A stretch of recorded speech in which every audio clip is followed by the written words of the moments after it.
Doctor Faisal Mahmood हमारे साथ मौजूद हैं, मौलिज हैं मुतअद्दी अमराज के, इन्फेक्शस डिजीज़ के। बहुत शुक्रिया डॉक्टर फैसल, एम पॉक्स या फिर मंकी पॉक्स जिसे अब कहा जा रहा है, पाकिस्तान में इसके 2 केसेस रिपोर्ट हो चुके हैं। लंदन में पिछले साल ये सामने आया था, रिपोर्ट हुआ था।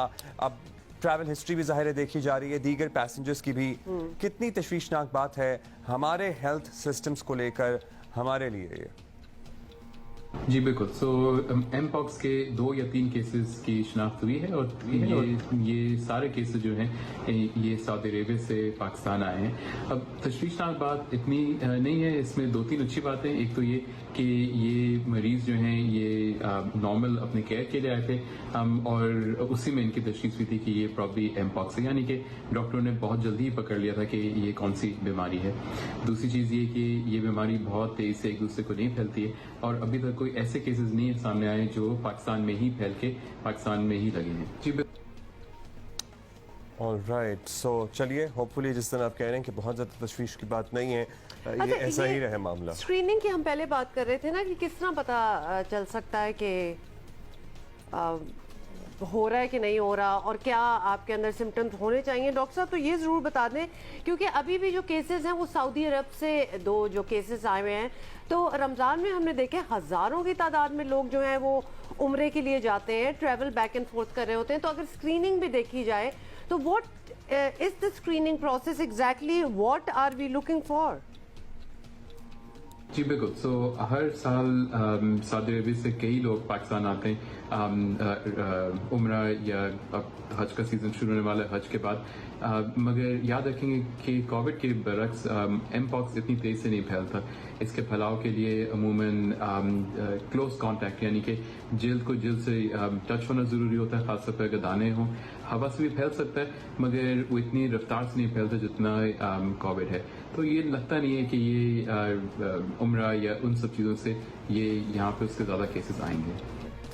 ऑलराइट डॉक्टर साहब, लास्टली ये बता दीजिएगा कि प्रिकॉशनरी मेजर्स क्या होंगे। कोविड के तो आपको पता ही है, हमें अजबर हो गए थे, याद था। इसमें मालूमाती मुहिम्मात भी चली थी, सब कुछ लोगों को बताया गया था। इसमें क्या हिफाजती तदाबीर हैं जो लोगों को बेसिक चीज़ें हैं पता होनी चाहिए, प्लीज़ गाइड कर दें। तो इसके एहतियात तदाबीर के अंदर 3-4 चीज़ें हैं।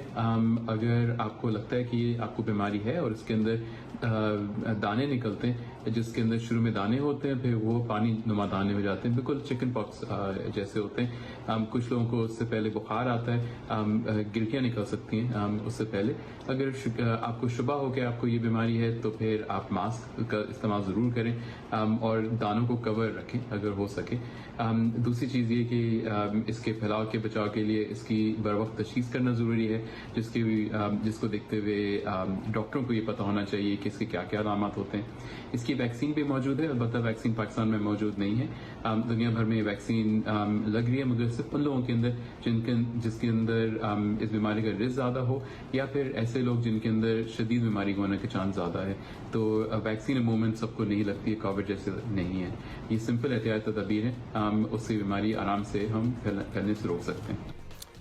सो मास्क वगैरह का इस पर भी इस्तेमाल करना पड़ेगा। अलामात भी डॉक्टर फैसल आपने बता दी, बहुत शुक्रिया। डॉक्टर फैसल महमूद हमारे साथ मौजूद थे। इस्लामाबाद में मंकी पॉक्स के 2 केसेस सामने आए हैं, जिनमें से एक तो अस्पताल में ज़ेरे इलाज हैं, दूसरे को उनके घर में ही रखा गया है, वहाँ पे वो अपना आइसोलेशन पीरियड मुकम्मल कर रहे हैं। होना स्टार्ट हो गया कि अगर 1-2 केसेस आ गए हैं मुल्क में और स्लिप कर गए हैं थ्रू द एयरपोर्ट्स और स्क्रीनिंग का आप कितनी स्क्रीनिंग कर लेंगे तो आप खुद ही सोचते हैं कि कौन रुकेगा कौन नहीं। प्रिकॉशंस हमने खुद ने लेनी है। We can not wait this time for anybody else to do it for us. हमने एक दफ़ा सीख लिया है किस तरह करना है। और अब्दुल्ला, आप और मैं बैठे यहाँ हमेशा यही कहते रहते हैं कि मास्क को अपनी ज़िंदगी का हिस्सा बना लें। So we spoke about covid, now we are talking about another thing which is monkeypox. Allah ना करे कल को और क्या चीज़ें आती हैं, तो मास्क को तो आप, मेरा ख्याल है कि अपना एक हाँ, हवा से वैसे इसका कम फैलाव होता है। ये फिजिकल कांटेक्ट से जब आप किसी मुतासरा मरीज के साथ टच होते हैं उससे ज़रा ज़्यादा इसका फैलाव है। लेकिन मास्क तो इन एनी केस आपको इस्तेमाल करना चाहिए। बहुत ज़्यादा पैनिक करने की ज़रूरत नहीं है, बस एहतियात करें। और पर्टिकुलरली हमारे वो दोस्त, हमारे वो बहन भाई, बुज़ुर्ग, बच्चे जो सऊदी अरब से आए हैं, उम्रे की सआदत हासिल करके, आपको पता है रमज़ान में हज़ारों लाखों लोग जाते हैं, या फिर अदरवाइज अभी हालिया दिनों में या हालिया हफ्तों में सऊदी अरेबिया से उनकी वापसी हुई है, प्लीज़ अपने आप पर नज़र रखिए। खुदा न खास्ता अगर किसी भी किस्म की ऐसी अलामत आपको महसूस हो जिससे आपको शुबा है कि आप में ये बीमारी हो सकती है, तो फ़ौरन डॉक्टर से रुजू करें और अपने आप को अपने घर वालों और अपने दोस्तों रिश्तेदारों से बिल्कुल अलग कर लें। आई एम श्योर इतनी समझदार तो सब हो ही गए होंगे।